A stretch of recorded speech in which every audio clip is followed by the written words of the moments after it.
웨스터민스터 소요리 문답 제53문 10계명의 제3계명은 무엇입니까? 제53답 제3계명은 너는 내 하나님 여호와의 이름을 망령되게 부르지 말라. 여호와는 그의 이름을 망령되게 부르는 자를 죄 없다 하지 아니하리라 입니다. 네, 여러분, 제3계명은 하나님 여호와의 이름을 망령되게 부르지 말라입니다. 제1계명이 오직 하나님만이 유일한 신이심과 경배의 대상이라는 사실을 가르쳐 주었고, 제2계명이 그 하나님께 드릴 경배의 방법, 예배의 방법에 대해서 가르쳐 주었다면 제3계명은 하나님의 이름을 부를 때에 주의해야 할 점이 무엇인지 우리에게 가르쳐주고 있습니다. 이는 하나님의 이름을 인간적인 수준으로 낮춰서 가볍게 함부로 부르지 말라는 것인데요. 이에 관한 요구사항, 금지사항, 부과된 논리들을 54문, 55문을 통해 알아보겠습니다. 먼저 54문을 살펴보면 이 3계명이 요구하는 것이 하나님의 이름을 거룩하고 공경하는 자세로 사용할 것을 요구합니다. 그런데 여기서 단순히 하나님의 이름뿐만이 아니라 하나님의 칭호들, 그리고 속성들, 규례들, 하나님의 말씀과 사역들을 포함합니다. 그러니까 하나님이 어떤 분인지, 그리고 하나님이 어떤 일들을 행하시는지에 대해서 이야기하고 말할 때에 거룩하고 공경하는 자세로 부르거나 말해야 한다라는 것이죠. 또 55문은 제3계명이 금지하는 것에 대해서 말해주고 있는데, 하나님이 계시하신 것을 모독하거나 악욕하는 것을 금지하고 있음을 가르쳐줍니다. 성경에서 예를 들어보는 것이 요구하는 것과 금지하는 것에 대해서 더 빠르게 이해하고 쉬울 것 같은데요. 먼저 우리 아론의 금송아지 사건을 한번 떠올려보죠. 애굽에서 탈출한 지 50여일이 지난 뒤에 그들은 시내산 앞에 섰습니다. 하나님께서 그 산에 강림하셨고 그 대표 모세를 부르셨습니다.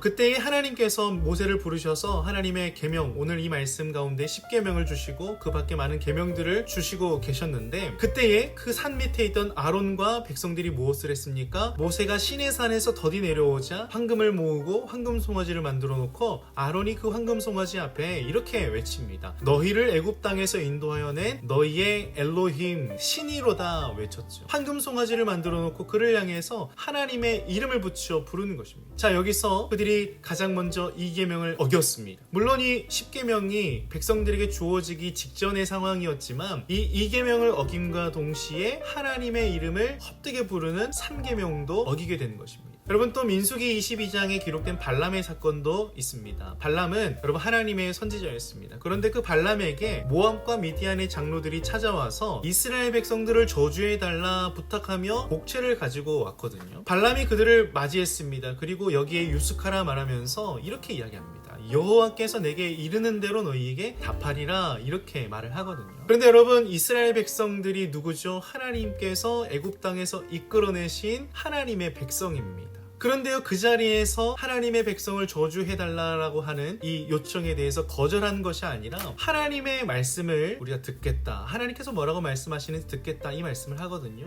굉장히 신앙적이고 신실한 이야기 같잖아요. 그런데요, 그 마음속에 애매한 마음이 있었기 때문에 그 자리에서 바로 거절하지 못했던 것입니다. 그러면서 핑계를 대는 거죠. 하나님께서 어떻게 말하시는지에 따라서 내가 행할 것입니다. 여러분, 겉으로 보기에는 하나님 앞에 신실한 이야기를 하는 것 같지만 그 마음속에 다른 마음을 품었던 발람에 대해서 베드로전서는 불의의 싹스를 사랑한 자라고 그를 규정합니다. 그렇습니다. 우리가 그 입술에 매우 신앙적인 그리고 신실한 표현으로서 하나님을 부르고 하나님에 대해서 말한다 할지라도 우리의 마음에 다른 꿍꿍이, 다른 기대를 가지고 있다면 그것은 한편으로 여호와의 이름을 망령되게 부르는 격이 되고 맙니다. 그 밖에 우리가 주변에 믿음이 없이 교회 생활을 하는 경우가 있을 수 있겠죠. 안타깝지만 믿음이 없으면서 믿음 없이 예수님을 부르고 믿음 없이 하나님의 이름을 부른다는 것 자체도 그 이름을 헛되게 부르는 것과 마찬가지입니다. 혹 그 믿음이 있다 하더라도 의미 없이 하나님의 이름을 너무 남발한다든지, 혹은 습관적으로 탄식적인 의미로 주여 주여 한다든지, 영어권에서는 Jesus Christ라고 부르면서 그 탄식을 표현한다든지 하는 것들이 여호와의 이름을 헛되게 부르는 것이죠. 또 주님 맡겨주신 사명, 사역 등 이런 것들을 대충 받아들이는 것도 여호와의 이름을 헛되게 부르는 것입니다. 하나님이라는 이름의 권위를 안다면 그 말씀을 받고 그 명령을 받고 사명을 받을 때 그 권위 앞에 바르게 반응하는 것이 옳은 것이죠. 그런데 하나님의 명령을, 사명을, 말씀을 대충 받는다면 그 사람은 하나님의 이름을 대충 여기고 부르는 것과 같기 때문에 그렇습니다. 하나님의 사랑을 받으신 또 하나님을 사랑하시는 우리 사랑하는 모든 청년이부 지체 여러분, 우리는 부지 중에 하나님의 이름을 그리고 그의 말씀을 그의 명령을 헛되게 부르거나 가볍게 받거나 가볍게 대하지는 않습니까? 오늘 이 3계명은 우리에게 이러한 것들을 돌아보게 만듭니다. 저와 여러분, 이 3계명을 통해서 우리의 습관 중에 여호와 이름을 망령되게 부르는 것, 헛되게 그리고 너무 가볍게 여기게 되는 것들, 이러한 것들이 있었더라면 그 습관도 고쳐볼 수 있기를 바랍니다. 그래서 이 3계명 때문에 이것을 어길까 봐서 하나님의 이름을 부르지 못하고 안 부르는 것이 아니라 우리의 일상에서 이 존귀하신 영광스러우신 그 이름을 참되게 부르며 그 영광스러우신 주님과 동행하시는 저와 여러분이 되시기를 축복합니다. 이번 한 주의 삶도 그 아름다운 영광이 가득하기를 축복하면서 우리 이렇게 함께 인사해 보도록 하겠습니다. 화이팅!